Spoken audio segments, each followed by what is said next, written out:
Hello all, welcome back to our channel Sapa Creations. எங்களோட online ஆரி work master கிளாஸ்க்கான admission போயிட்டு இருக்கு. இன்னைக்கு தான் அட்மிஷனோட கடைசி டே. ஜாயின் பண்ண இன்ட்ரெஸ்ட் இருக்கவங்க உடனே கீழே தெரியுற இந்த வாட்ஸ்அப் நம்பர்ல காண்டாக்ட் பண்ணி உங்களோட நேமை ரெஜிஸ்டர் பண்ணிக்கோங்க. ஆரி ஒர்க் இப்பதான் கொஞ்சமா போட்டு பழகிட்டு இருக்க பிகினரா இருந்தாலும் சரி, பிளவுஸ் டிசைனிங் ஆரம்ப ஸ்டேஜ்ல இருக்கீங்க அப்படின்னாலும் சரி, ஆரியில ட்ரேசிங்க்கு என்னென்ன வகையான டூல்ஸ்லாம் இருக்கு அப்படின்னு தெரிஞ்சுக்கிறது ரொம்ப முக்கியம். ட்ரேசிங் ப்ராப்பரா இருந்தாதான் உங்களோட டிசைனிங்கோட ஃபைனல் அவுட்கமும் நல்லா நீட்டாக வரும். அதனால் இந்த மார்க்கிங் டூல்ஸ் இப்போ மார்க்கெட்டில் என்னென்னலாம் அவைலபிளாக இருக்குது, இதில் என்ன ப்ளஸ் என்ன மைனஸ்லாம் இருக்குது, எந்த கிளாத்தில் எந்த மார்க்கிங் டூல் யூஸ் பண்ணால் பெட்டராக இருக்கும், இப்படி எனக்கு தெரிஞ்ச நிறைய விஷயங்களை இந்த வீடியோவில் ஒன் பை ஒன்னாக பார்க்க போகிறோம். ஃபர்ஸ்ட் டைமாக சேனல் பார்த்துட்ருக்கீங்க அப்படின்னா மறக்காமல் சப்ஸ்கிரைப் பண்ணிவிட்டு பெல் ஐக்கானையும் ஆல் அப்படிங்கிற ஆப்ஷனையும் செலக்ட் பண்ணிக்கோங்க. இப்போ வாங்க வீடியோக்குள்ளே போகலாம். இன்றைக்கி வந்துட்டு 4 டிஃப்ரெண்ட் ப்ராடக்ட் பற்றியும் அதோட ப்ளஸ் மைனஸ் பற்றியும் பார்க்க போகிறோம். இப்போ வந்து ஃபர்ஸ்ட் பென் டைப்பில் இருக்க 2 ப்ராடக்ட்ஸ் பற்றி தெரிஞ்சுக்கலாம். நம்ம பார்க்க போகிற ஃபர்ஸ்ட் ப்ராடக்ட் வந்துட்டு வாட்டர் எரேசபிள் பென். இந்த மாதிரி ஒயிட் கலர் பெனில் இருக்கும். கேப்பும் இந்த எண்டும் வந்து ப்ளூ கலரில் இருக்கும். ட்ரா பண்ணுவோம்ல ஸ்கெட்ச் பென், அந்த டைப்பில் இருக்கக்கூடிய ஒரு பென் தான் வந்து இந்த வாட்டர் எரேசபிள் பென். இது வந்து யூஸ் பண்ணுறது ரொம்ப ஈஸி. நார்மலாக நீங்கள் ஒரு பென் மாதிரி எழுதலாம், வரையலாம், இந்த மாதிரி பண்ணலாம். நான் உங்களுக்கு இது எப்படி எரேஸ் பண்ணுறது அப்படிங்கிறதையுமே காட்டுறேன். அடுத்தது வந்துட்டு நார்மல் ரீஃபில் யூஸ் பண்ணுவோம்ல, அதே மாடலில் இருக்கக்கூடிய ஹீட் எரேசபிள் பென் இல்லை ஹீட் எரேசபிள் ரீஃபில் அப்படின்னு சொல்லலாம். இதுலேயும் நான் வந்துட்டு ஒரு சென்டென்ஸ் வந்து எழுதிக்கிறேன். இதை வந்து எப்படி ரிமூவ் பண்ணுறதுன்னு பார்க்கலாம். ஃபர்ஸ்ட்டு இந்த வாட்டர் எரேசபிள் பென் வந்துட்டு நான் கொஞ்சம் தண்ணி எடுத்திருக்கேன். இயர்பட்ஸ் மட்டும் எடுத்துகிட்டு தண்ணியில் டிப் பண்ணி லைட்டாக நம்ம எழுதியிருக்க இடத்துக்கு மேலே இப்படி வச்சு ப்ரெஸ் பண்ணி தேய்ச்சிங்கன்னா போதும். நல்லா க்ளீன் ஆகிடும். உங்களுக்கு எந்த ஒரு இதுவுமே இருக்காது. நல்லா கிளியராக உங்களுக்கு கிளாத் ட்ரை ஆனதுக்கப்புறம் பார்த்தீங்கன்னா உங்களுக்கு வந்து எவ்வளோ க்ளீனாக இருக்குதுன்னு தெரியும். வாட்டர் எரேசபிள் பெனில் வந்துட்டு என்னென்ன ப்ளஸ் இருக்குதுன்னு சொல்கிறேன். இந்த பென் வந்துட்டு நார்மல் பென் மாதிரி டைப்பில் ஈஸியாக யூஸ் பண்ணிக்கலாம். நல்ல டார்க்கான லைன்ஸ் வந்து வரும். நல்லா தின்னாக கர்வ்ஸ் எல்லாம் வந்து நல்லா தின் லைன் கூட இதில் போட முடியும். இந்த காடா, லெனின் ஃபேப்ரிக், காட்டன் இதுக்கெலாம் வந்து நல்லாவே ஒர்க் ஆகுது. நல்லா கிளியராக தெரியுது. மைனஸ் பார்த்தீங்கன்னா சின்ன புட்டா ஒர்க், அங்கங்கே வரக்கூடிய குட்டி குட்டி ஃப்ளவர்ஸ், இந்த மாதிரி இடங்களுக்கு வரைகிறதுக்கு இது ஓகே. ஏதாவது சின்ன மிஸ்டேக் இருந்தது அப்படின்னா நம்ம அதை வந்து எரேஸ் பண்ணிக்கலாம். நான் வந்து ஒரு ரீசெண்டாக ஃப்ராக்கோட யோக் பார்ட் வந்துட்டு நான் ரா சில்க் ஃபேப்ரிக் அதுக்கு யூஸ் பண்ணியிருந்தேன். அதில் வந்து ட்ராயிங் ஃபுல்லாக வரைஞ்சதுக்கப்புறம் தான் தோணுச்சு கொஞ்சம் சைஸ் வந்து ரொம்ப பெருசாக இருக்க மாதிரி இருந்தது. ஸோ அதுக்காக தண்ணி யூஸ் பண்ணி இந்த மாதிரி அழிக்கும்போது அங்கங்கே கொஞ்சம் திட்டாக இருந்த மாதிரி இருந்துச்சு. நல்லா க்ளீன் ஆகலை. ரா சில்க் ஃபேப்ரிக்னால கூட இருக்கலாம். ஏன்னா ஃபேஸ் வந்து ப்ளைனாக இருக்காது, லைன்ஸ் வரும். ஸோ அதனாலேயா என்னன்னு தெரியல. ஆனால் அந்த இடத்துலலாம் கொஞ்சம் திட்டாக இருந்தது. ஸோ அதனால தான் சொல்கிறேன், நிறைய இடங்களில் நீங்கள் வரைஞ்சிருக்கீங்க அழிக்கணும் அப்படின்னு பெரிய பார்ட்டுக்கு வந்துட்டு இந்த வாட்டர் எரேசபிள் வந்து யூஸ் ஆகாது, ஸ்மெட்ச் ஆகும். இது வந்து மைனஸ். ரெண்டாவது மைனஸ் வந்து இதில் ஒரே ஒரு கலர் மட்டும்தான் இருக்குது, இந்த ப்ளூ கலர் மட்டும்தான் இருக்குது. ஸோ டார்க் கலர் ஃபேப்ரிக் பிளாக்லேயோ இல்லை டார்க் ப்ளூலேயோ டார்க் க்ரீன்லேயோ நீங்கள் வரைஞ்சிங்கன்னா சுத்தமாக தெரியாது. லைட் கலர் ஃபேப்ரிக்கு மட்டும்தான் இதை யூஸ் பண்ண முடியும். அடுத்தது heat erasable pen or refill. இது வந்துட்டு நமக்கு ரீஃபில் டைப்பில் இருக்குது. நல்ல சன்னமாக இருக்குது டிப்பு. அதனால நல்ல தின்னான ஃபைனான லைன்ஸ் கூட ஈஸியாக வரைய முடியுது. இதுவும் எல்லா ஃபேப்ரிக்லேயுமே இது வந்து யூஸ் பண்ண முடியுது. ப்ளஸ் பார்த்திங்கன்னா இது ரீஃபில் மாதிரி இருக்கிறதுனால நல்ல தின் லைன்ஸ் வரைய முடியுது. எல்லா ஃபேப்ரிக்லேயுமே இது யூஸ் பண்ண முடியுது. அடுத்தது பெரிய ப்ளஸ் வந்துட்டு 4 கலரில் இது அவைலபிளாக இருக்குது. அதனால நமக்கு ஒரு லைட் கலரில் வேணும்னாலும் ரெட், ப்ளூ, பிளாக்லாம் யூஸ் பண்ணலாம். டார்க் கலர் ஃபேப்ரிக்கில் கூட ஒயிட் கலர் ரீஃபில் வச்சு யூஸ் பண்ணிக்கலாம். ஸோ இது ஒரு ப்ளஸ். 4வது வந்துட்டு அயர்ன் பண்ணால் நிமிஷத்துலேயே வந்து பர்ஃபெக்டாக க்ளீன் ஆகிடுது. அந்த இடத்துல வரைஞ்சதுக்கான எந்த ஒரு தடையுமே இல்லாத அளவுக்கு நல்லா க்ளீன் ஆகிடுது. இது வந்து இதோட ப்ளஸ்.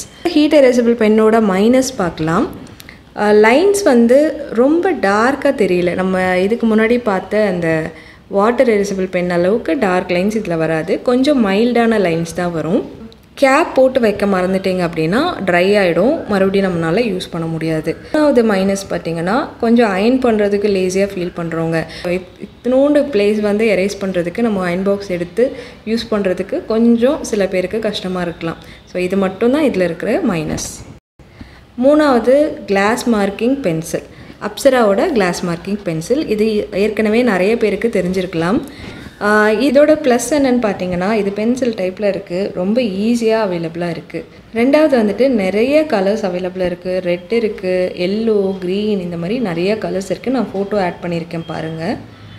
அடுத்தது எல்லா ஃபேப்ரிக்லையும் யூஸ் பண்ணலாம். பர்டிகுலராக சில்க் காட்டன் மாதிரி ஃபேப்ரிக்கில் நல்லா ஈஸியாக கம்ஃபர்டபுளாக ட்ரா பண்ண வருது. இருக்கிறதுலே வந்து கம்மி ப்ரைஸில் கிடைக்குது. இதனால் இதெல்லாமே இதோட ப்ளஸ்ஸு. அடுத்தது மைனஸ்னு பார்த்திங்கன்னா நம்ம ஃபர்ஸ்ட்டெல்லாம் பார்த்தோம் இல்லையா இந்த 2 பென், அந்த அளவுக்கு தின் லைன்ஸ் இதில் வரைய முடியாது. கொஞ்சம் திக்கான லைன்ஸ் தான் இதில் வரும். அடுத்த மைனஸ் பார்த்திங்கன்னா ஹூக் அடிக்கடி உடஞ்சிரும். நார்மலாக ஷார்ப்னர் வச்சு தான் ஷார்ப் பண்ணி இதை யூஸ் பண்ணுவோம். ஆனால் வந்து நார்மல் பென்சில் மாதிரி நல்ல ஷார்ப் டிப் வரட்டும்னு சொல்லிவிட்டு நீளமாக அதை ஹூக் ஆக்குற அளவுக்கு நீங்கள் வந்து சீவிட்டே வந்தீங்கன்னா ஹூக் உடஞ்சிட்டே இருக்கும். நிறைய பேருக்கு அதனாலே கடுப்பாகும். சீக்கிரமாக இந்த வந்து தீந்து போயிடுற மாதிரி இருக்கும் இந்த பென்சில். ஆனால் வந்து இந்த மாதிரி ஷார்ப் பண்ணி பாருங்கள். ஒரு 4-5 டைம் வந்து நல்லா டீப்பாக வந்து உள்ளே வச்சு ஷார்ப் பண்ணிவிட்டு அடுத்ததாக வந்துட்டு அந்த டிப்பை மட்டும் ஷார்ப் பண்ணுங்கள். அந்த டிப் வந்துட்டு நம்ம கொஞ்சம் சன்னமாக வரணும், அவ்வளோதான். ஸோ அந்த இடத்த மட்டும் இப்படி பென்சிலை கொஞ்சம் சாய்வாக வச்சுட்டு அந்த டிப்பை மட்டும் ஃபோக்கஸ் பண்ணி அதை மட்டும் ஷார்ப் பண்ணுங்கள். இப்படி பண்ணிங்கன்னா ஓரளவுக்கு தின் லைனும் வரையலாம், டிப்பும் வந்து உடஞ்சி போகாமல் இருக்கும். இந்த ஹூக்கு அடிக்கடி உடையுதுங்கிறது நிறைய பேருக்கு நடக்கும், அது வந்து ஒரு மைனஸ். அதனால் இப்படி வந்து இதை ஷார்ப் பண்ணிக்கோங்க. 4th டூல் என்ன பார்க்க போகிறோம் அப்படின்னா கட் ஃப்ரீ பென்சில் இல்லை cut free invisible pencil. Crayon type pencil. இது மெழுகில் வந்து செஞ்சுருப்பாங்க. இதில் என்ன அட்வான்டேஜ்னால் ஷார்ப் பண்ணவே தேவையில்லை. இதில் இந்த மாதிரி ஒரு நூல் இருக்கும். அந்த நூலை கொஞ்சம் கீழே இழுத்துட்டு இந்த பேப்பர் மாதிரி இருக்கிறத ஒரு 2-3 ரவுண்ட் இப்படி எடுத்திங்கன்னா செப்பரேட்டாக வந்துடும். ஸோ இப்படி பண்ணாலே உங்களுக்கு அந்த டிப் நீளமாக கிடச்சிரும். ஷார்ப் பண்ண வேண்டிய அவசியம் இல்லை. ரெண்டாவது அயர்ன் பண்ணால் நல்லா க்ளீன் ஆகிடும். மார்க் பண்ண அடையாளமே இல்லாத அளவுக்கு நல்லா கிளியராக உங்களுக்கு எரேஸ் ஆகிடும். ஸோ இது ரெண்டும் இதில் இருக்க ப்ளஸ். மைனஸ் பார்த்திங்கன்னா ஒரு பெரிய மைனஸ் இதில் இருக்குது. இதில் இந்த ஒரே ஒரு கலர் மட்டும் ஒயிட் மட்டும்தான் அவைலபிளாக இருக்குது. ஸோ வேறு கலர்லாம் இல்லாதனால நம்மளால் லைட் கலர் ஃபேப்ரிக் எதுலேயுமே இது யூஸ் பண்ண முடியாது. அடுத்தது இதோட டிப் வந்து கொஞ்சம் திக்காக இருக்கும், நல்லா மொத்தமாக இருக்கும். அதனால் உங்களால் ஃபைன் தின் லைன்லாம் வந்து ட்ரா பண்ண முடியாது. கொஞ்சம் திக்கான லைன் தான் வரும். அயர்ன் பாக்ஸ் எடுத்து யூஸ் பண்ணி அழைக்கணுமா, ஒரு குட்டி லைன் எக்ஸ்ட்ராவாக போயிடுச்சு, ஒரு சின்ன ஒரு லைன் தப்பாக வரைஞ்சிட்டோம் அப்படின்னா கூட அயர்ன் பாக்ஸ் எடுத்து எரேஸ் பண்ணுறதுக்கு சில பேருக்கு கொஞ்சம் லேசியாக இருக்கலாம். ஸோ அவங்களுக்கெலாம் இது வந்து செட் ஆகாது. ஸோ இதில் வந்து எனக்கு எது பிடிச்சது அப்படின்னா இந்த ஹீட் எரேசபிள் ரீஃபில் எனக்கு ரொம்ப பிடிச்சிருக்கு. அது வந்து நல்லா தின் லைன்ஸ் வரைகிறதுக்கு வருது. உங்களுக்கு வந்து அயர்ன் பாக்ஸில் அயர்ன் பண்ணுறது பிரச்சனை இல்லைன்னா அதாவது பார்த்து ஹீட் எரேசபிள் ரீஃபில் வந்து யூஸ் பண்ணிக்கலாம். பென்சில் டைப்பில் பார்த்தோன்னா எனக்கு கிளாஸ் மார்க்கிங் பென்சிலே வந்து ஓகே தான். ஏன்னா இது எல்லாருக்கும் ஈஸியாக கிடச்சிரும். கலர்ஸும் நிறைய அவைலபிளாக இருக்குது. எரேஸ் பண்ணுறதும் நார்மல் எரேசர் வச்சு பண்ணுறனால ரொம்ப ஈஸியாக இருக்கும். ஸோ இந்த ரெண்டும் நான் வந்து ப்ரிஃபர் பண்ணுவேன். உங்களுக்கு எது ஈஸியாக கிடைக்கிது நீங்களும் வந்து ட்ரை பண்ணி பாருங்கள். பார்த்துட்டு எது வந்து உங்களுக்கு கன்வீனியண்ட்டாக இருக்கோ அந்த டூல் யூஸ் பண்ணிக்கோங்க. இந்த மார்க்கிங் டூல்ஸ்லாம் ஆல்ரெடி யூஸ் பண்ணிகிட்ருக்கவங்க உங்களுக்கு எதில் என்ன விஷயம் பிடிச்சிருக்கு, என்ன டூல் யூஸ் பண்ணிகிட்ருக்கீங்க அப்படிங்கிறது கண்டிப்பாக கமெண்ட் பண்ணுங்கள். பெஸ்ட்டு மார்க்கிங் டூல்ஸ் உங்களுக்கு எதுவாக இருக்குது அப்படிங்கிறது எனக்கு கீழே கமெண்ட் பண்ணுங்கள். ஸோ நீங்கள்லாம் என்ன யூஸ் பண்ணுறீங்க அப்படிங்கிறதையும் நான் தெரிஞ்சுக்கிறேன். ஸோ இந்த வீடியோ உங்களுக்கு யூஸ்ஃபுல்லாக இருந்திருக்கும் அப்படின்னு நம்புகிறேன்.